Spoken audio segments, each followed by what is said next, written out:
அனைவருக்கும் வணக்கம். நாம் இன்று பார்க்க இருக்கும் பாடப்பகுதி இயல் 3 திருக்குறள். திருக்குறளின் ஆசிரியர் திருவள்ளுவர். உலக பண்பாட்டிற்கு தமிழினத்தின் பங்களிப்பாக அமைந்த நூல்தான் திருக்குறள். இனம், சாதி, நாடு குறித்த எவ்வித அடையாளத்தையும் முன்னிலைப்படுத்தாத உலக பொதுமறை நூல் திருக்குறள்.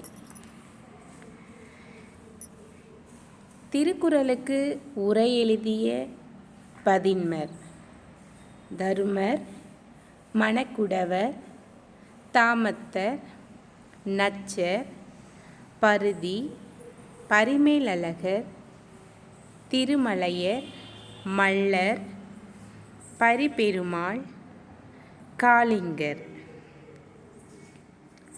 உலகின் பல மொழிகளிலும் பலமுறை மொழிபெயர்க்கப்பட்டுள்ள நூல் திருக்குறள்.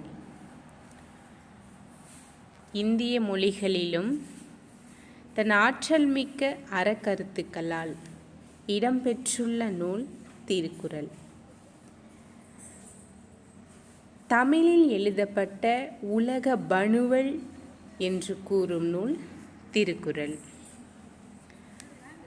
பிற அறநூல்களைப் போல் அல்லாமல் பொது அறம் பேணும் திருக்குறளை இயற்றியவர்தான் நம் திருவள்ளுவர்.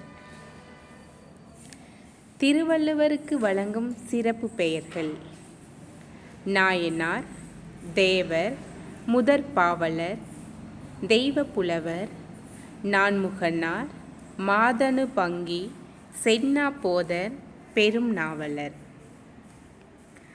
அவர் அருளிய திருக்குறளில் இருந்து ஒரு சில அதிகாரங்களை நாம் இன்று பார்ப்போம்.